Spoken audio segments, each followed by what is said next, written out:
Hello friends, मैं प्रवीण अकेला आपके अपने YouTube channel learn with fun में हार्दिक स्वागत करता हूं। दोस्तों, आज फिर एक नए टॉपिक के साथ आप सबों के बीच हाजिर हूं मैं। देखिए, आज का जो टॉपिक है हमारा वो है पोर्टफोलियो। पोर्टफोलियो दोस्तों बहुत इम्पोर्टेंट टॉपिक है बीएड सेकेंड ईयर के लिए। ये जो है C9 कोर्स 9 में भी पढ़ना है, असिस्मेंट फॉर लर्निंग, और आपका कोर्स 11D जो है गाइडेंस एंड काउंसलिंग, उसके अंतर्गत भी पोर्टफोलियो पढ़ना है। तो दोस्तों, ये जो वीडियो है दोनों कोर्स के लिए बहुत इम्पोर्टेंट है। और इस वीडियो में हमने जो टॉपिक कवर किया है वो है पोर्टफोलियो के अर्थ, क्षेत्र, उपयोग, लाभ, उद्देश्य, पोर्टफोलियो के प्रकार, पोर्टफोलियो मूल्यांकन के प्रकार। पोर्टफोलियो अंत में हम दोस्तों पोर्टफोलियो का प्रारूप भी आप लोगों को दिखाएंगे। तो इस वीडियो में अंत तक बने रहें। और आप सबों से रिक्वेस्ट है, कृपया इस वीडियो को अपने दोस्तों के साथ शेयर करें ताकि आपके दोस्त भी लाभान्वित हो, और हमारे चैनल को सब्सक्राइब करें ताकि हमें मोटिवेशन मिलते रहे, ताकि आपके लिए अच्छे अच्छे वीडियो हम बनाकर लाते रहें। तो चलिए दोस्तों, वीडियो शुरू करते हैं। ये कोर्स 9 और 11D दोनों के लिए इम्पोर्टेंट है। पोर्टफोलियो क्या है? What is portfolio? दोस्तों हम जानेंगे। देखिए, प्रश्न इस तरह से पूछा जाता है, पोर्टफोलियो क्या है, इसके अर्थ, क्षेत्र, उपयोग का वर्णन कीजिए, अथवा पोर्टफोलियो द्वारा व्यक्ति के आकलन की विवेचना करें, या पोर्टफोलियो का योगदान विद्यार्थी के जीवन में क्या योगदान है उसको बताना है। कि सारे प्रश्नों का उत्तर जो है एक ही होगा। तो दोस्तों, ये मास्टर प्रश्न भी कह सकते हैं पोर्टफोलियो के लिए। और दूसरी बात, ये कोर्स 9 और 11D दोनों के लिए बहुत इम्पोर्टेंट है। फिर से आप लोगों को मैं बता देना चाहता हूँ। तो चलिए दोस्तों, शुरू करते हैं आज का वीडियो। देखिए, लिखा हुआ है प्रस्तावना, यानी पोर्टफोलियो एक प्रकार का रिकॉर्ड वाला फाइल होता है। पोर्टफोलियो में छात्र की विद्यालय, घर और समाज में उपलब्धियों का साक्ष्य वर्णित होता है। इसमें विभिन्न कौशलों में उनकी पारंगतता का प्रदर्शन भी होता है। ये वे कौशल होते हैं जिनका मापन परीक्षाओं द्वारा नहीं किया जाता है। दोस्तों, कहने का मतलब यह हुआ कि पोर्टफोलियो एक प्रकार का हर बच्चे का इंडिविजुअल बनता है, और यह एक प्रकार का रिकॉर्ड फाइल होता है। जैसे जिस चीज़ का परीक्षा में नहीं मापन नहीं होता है ना, जिसमें मार्क्स नहीं दिए जाते हैं, तो बच्चा द्वारा किसी प्रकार का यदि उपलब्धि है तो उसको इस पोर्टफोलियो में अंकित करके रखा जाता है। फिर आगे लिखा है, पोर्टफोलियो एक प्रकार का फाइल होता है जिसमें किसी व्यक्ति या बालक के जीवन के सभी क्षेत्रों का क्रमबद्ध जानकारी एकत्रित करके रखा जाता है। अर्थात किसी बालक की क्या उपलब्धि है, क्या कमी है, इन सभी की जानकारी पोर्टफोलियो में संचित होता है। कहने का मतलब यह हुआ दोस्तों कि पोर्टफोलियो तो एक प्रकार का फाइल है ही, यह इंडिविजुअल बनता है, प्रत्येक बालक का अलग अलग, और यह बालक के जीवन के सब क्षेत्र में उसका क्या उपलब्धि और क्या कमी है उसको उसमें मेंशन किया रहता है। आगे लिखा है, पोर्टफोलियो एक ऐसा फाइल है जिसमें किसी व्यक्ति या बालक के विशेष क्षेत्र जैसे विद्यार्थी जीवन की उपलब्धि, व्यक्ति से संबंधित समस्त जानकारी हो, तो ऐसे फाइल को हम पोर्टफोलियो कहेंगे। पोर्टफोलियो द्वारा छात्र के कौशलों का मूल्यांकन को संग्रह किया जाता है। मतलब अपने जीवन में क्या क्या उपलब्धि हासिल किया, वैसा उपलब्धि जिसका मापन जो है परीक्षा के द्वारा नहीं किया जाता है, उसका मापन जो है पोर्टफोलियो में अंकित होता है। ये पॉजिटिव भी हो सकता है और निगेटिव भी हो सकता है। फिर आगे लिखा है, पोर्टफोलियो एक ऐसा दस्तावेज है जिसमें बच्चों से संबंधित हर तरह की जानकारी होती है। जैसे बच्चों का स्वास्थ्य, इसके माता पिता क्या करते हैं, बच्चा किस विषय में कितना जानता है, क्या वह बीमारी से पीड़ित है अथवा नहीं है, किसमें उसका रुचि है, ये सब। तो जिसमें रुचि होगा उसका परफॉर्मेंस उसमें बहुत बेहतर होगा। तो इस सब चीज़ को पोर्टफोलियो के अंदर अंकित करके रखा जाता है। चलिए अब जानेंगे मीनिंग एंड डिफिनीशन जो है पोर्टफोलियो का मीनिंग, और जो अर्थ है या परिभाषा है क्या है, क्या पोर्टफोलियो मूल्यांकन का अर्थ क्या है।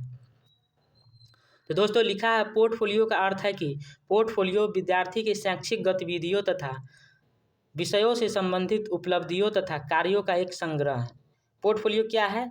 विद्यार्थी के शैक्षिक गतिविधि के अलावा शैक्षिक गतिविधि से बाहर जो भी को करिकुलर एक्टिविटी है, उसका जो उपलब्धि है, उससे संबंधित काम जो है उसका एक संग्रह है। और आगे लिखा है, पोर्टफोलियो की सहायता से छात्र का शैक्षिक तथा स्व मूल्यांकन हो जाता है। तथा उसकी योग्यताओं एवं उपलब्धियों की गुणवत्ता का भी ज्ञान हो जाता है। मतलब पोर्टफोलियो की सहायता से छात्र का मूल्यांकन भी हो जाता है, उनकी योग्यता उपलब्धि का गुणवत्ता जो है किस स्तर का है उसका भी ज्ञान हो जाता है।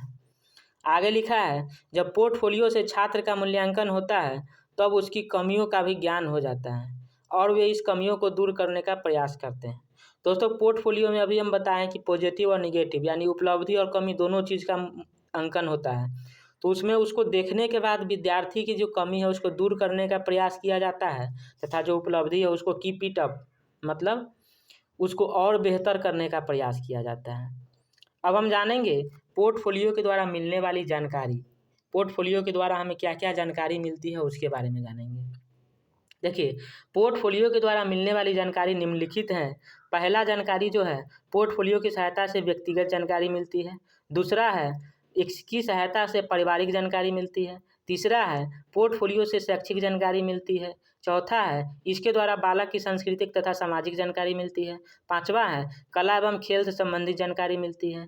छठा है बालक के सह शैक्षिक क्षेत्र की जानकारी मिलती है। सातवां है पोर्टफोलियो से बालक की विशिष्ट उपलब्धि इत्यादि का भी जानकारी मिलती है। तो दोस्तों इस प्रकार की जानकारी जो है पोर्टफोलियो के द्वारा, पोर्टफोलियो के अध्ययन से, पोर्टफोलियो के परीक्षण से मिलती है। अब आगे जानेंगे पोर्टफोलियो मूल्यांकन के क्या क्या उद्देश्य हैं। Portfolio objective of portfolio evaluation यानी पोर्टफोलियो मूल्यांकन के उद्देश्य। चलिए शुरू करते हैं।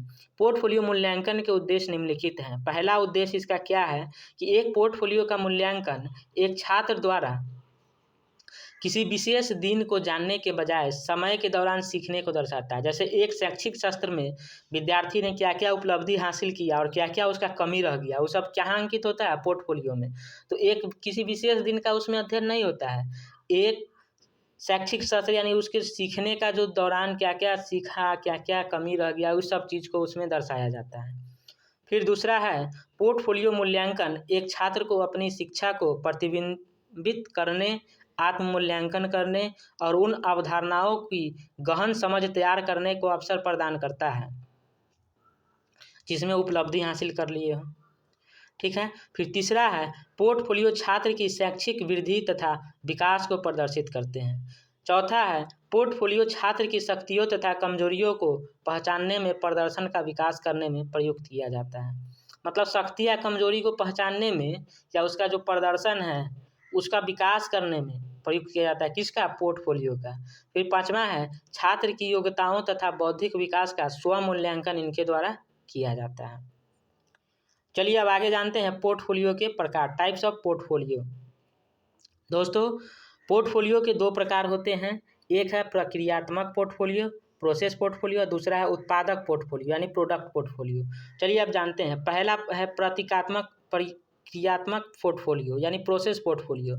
जानेंगे इसमें यह छात्र की शैक्षिक अधिगम की अवस्थाओं तथा छात्र विकास के प्रगतिपूर्ण रिकॉर्ड को प्रदर्शित करता है। प्रक्रियात्मक यानी प्रक्रिया के द्वारा या प्रदर्शित करता है। प्रगतिपूर्ण यानी स्टेप बाय स्टेप। देखिए सीखने की जो प्रक्रिया है वो स्टेप बाय स्टेप होती है, क्रमबद्ध तरीका से होती है, अचानक नहीं होता है। तो प्रक्रियात्मक पोर्टफोलियो में जो है डेवलपमेंट का इसमें आयाम का अंकन होता है। जो अध्यापकगण, आगे लिखा है अध्यापकगण छात्रों का मूल्यांकन करने के लिए प्रक्रियात्मक पोर्टफोलियो का प्रयोग करते हैं। मतलब इसमें उसका डेवलपमेंट का जो है ना, ओवरऑल डेवलपमेंट का इसमें चर्चा किया हुआ रहता है। फिर आगे लिखा है प्रक्रियात्मक पोर्टफोलियो द्वारा अध्यापक छात्रों के अधिगम तथा विकास का धीरे धीरे एवं सतत रूप से मूल्यांकन कर पाते हैं। देखिए दोस्तों अभी हम पहले बताएं विकास जो है क्रमबद्ध रूप से होता है, अचानक से नहीं होता है।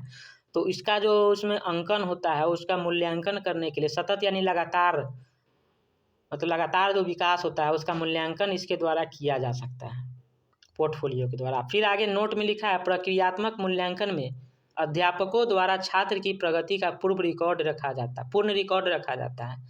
मतलब छात्र की उपलब्धि का इसमें विश्लेषण किया जाता है पोर्टफोलियो में। फिर दोस्तों दूसरा जानेंगे उत्पादक पोर्टफोलियो यानी प्रोडक्ट पोर्टफोलियो के बारे में। दोस्तों इसमें है उत्पादक पोर्टफोलियो में छात्र के द्वारा किए गए सबसे अच्छे कार्य, अधिगम तथा सीखे हुए पाठ्यक्रम पर अत्यधिक निपुणता एवं कुशलता का मूल्यांकन किया जाता है। उत्पादक यानी प्रोडक्ट, मतलब छात्र जो है अपने आप को क्या प्रोडक्ट दिया है, अपने आप को क्या कौशल अर्जित किया है, क्या हासिल किया है, क्या उपलब्धि हासिल किया है, इसका जो कार्य का सीखा हुआ जो कार्य का पाठ्यक्रम का निपुणता है, कुशलता है, इसका मूल्यांकन इसमें किया जाता है उत्पादक पोर्टफोलियो में। मतलब पोर्टफोलियो के अंदर ही कुछ कॉलम होते हैं, उसको अलग अलग रूपों में प्रदर्शित किया गया है, जिसमें एक प्रक्रियात्मक पोर्टफोलियो है, दूसरा उत्पादक पोर्टफोलियो है। तो ये था दोस्तों पोर्टफोलियो के प्रकार। अब हम जानेंगे पोर्टफोलियो के उपयोग कहाँ कहाँ है। Uses of portfolio and assessment. चलिए जानते हैं पोर्टफोलियो के उपयोग निम्नलिखित हैं। कौन कौन से उपयोग हैं इसका देखिए। पहला है स्वनिर्देशित अधिगम को प्रोत्साहित करने के लिए। मतलब स्वनिर्देशित, खुद से निर्देश जो देता है ना, उसको प्रोत्साहित करने के लिए। मतलब पोर्टफोलियो देखने के बाद, पोर्टफोलियो बनाया किसके द्वारा जाएगा? प्रधानाध्यापक या अध्यापक के द्वारा। और जब बच्चे इसको देखेंगे तो इसको कमी का एहसास होगा कि हाँ, हमारे अंदर ये कमी है, इसमें अंकित किया हुआ है। तो स्वनिर्देशित करेंगे, उसके माध्यम से अपने आप को अपने आप में सुधार लाने का प्रयास करेंगे। फिर दूसरा है छात्र जो कुछ सीखा है उसका मूल्यांकन करने के लिए। मतलब छात्र जो कुछ भी सीखा है उसका मूल्यांकन, इसमें अंकन रहता है तो उसका मूल्यांकन वो कर सकता है कि हमने ये चीज़ सीख लिया है। तीसरा है परिणामों के आधार पर छात्र को बुद्धि लब्धि की पहचान करने के लिए। यानी परिणाम के आधार पर छात्र का बुद्धि लब्धि का भी पहचान हो सकता है पोर्टफोलियो के द्वारा।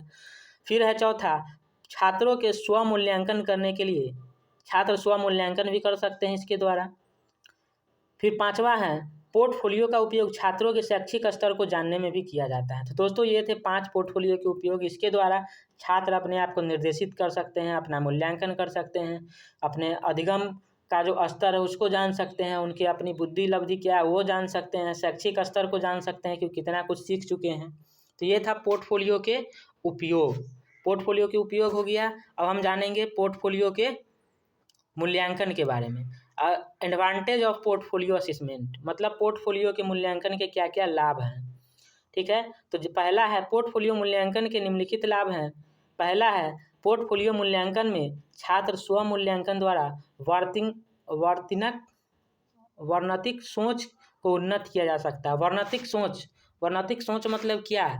जो छात्र सोचते हैं, जो उन अपने आप को वर्णन कर पाते हैं, विश्लेषित कर पाते हैं, संश्लेषित कर पाते हैं अपने आप को, स्वयं का मूल्यांकन, तो उसके द्वारा क्या उसको उन्नत किया जा सकता है, उसमें और डेवलप किया जा सकता है।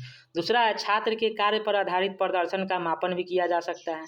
तीसरा है छात्रों द्वारा लक्ष्य की प्राप्ति के लिए कार्य में लचीलापन दिया जाता है। चौथा है छात्र अधिगम प्रक्रिया में बेहतर प्रदर्शन करने के लिए छात्र द्वारा स्व मूल्यांकन किया जा सकता है। पांचवा है छात्र अध्यापक के अतिरिक्त अभिभावकों तथा अन्य समूहों द्वारा छात्र मूल्यांकन को बेहतर ढंग से प्रतिपादित किया जा सकता है। तो ये 5 था पोर्टफोलियो मूल्यांकन के लाभ। क्या क्या लाभ थे तो दोस्तों, पोर्टफोलियो मूल्यांकन के नमूना के बारे में हम वीडियो के शुरू में आपको बताए थे कि बतलाएंगे। देखिए पोर्टफोलियो का नमूना यही होता है। ऊपर में एक A4 साइज का पेज होता है जिसमें ऊपर लिखा होता है पोर्टफोलियो का नमूना, या सीधे लिखा रहेगा पोर्टफोलियो। हम यहाँ नमूना लिख दिए हैं क्योंकि आपको ये दिखाना है, ये नहीं लिखा रहता है।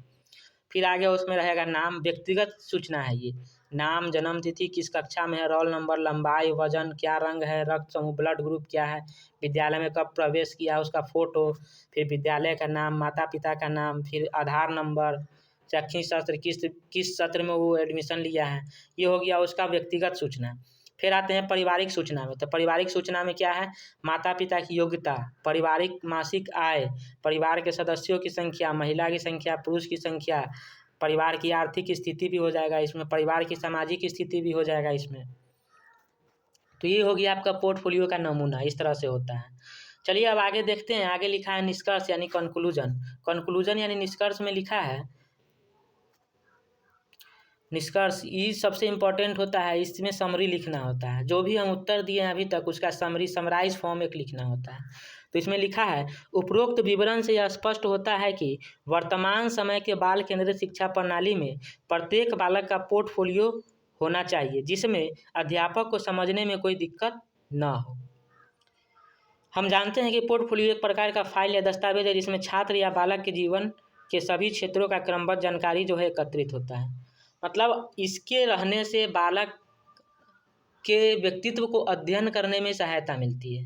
इसके रहने से बालक के अधिगम स्तर को जानने में सहायता मिलती है।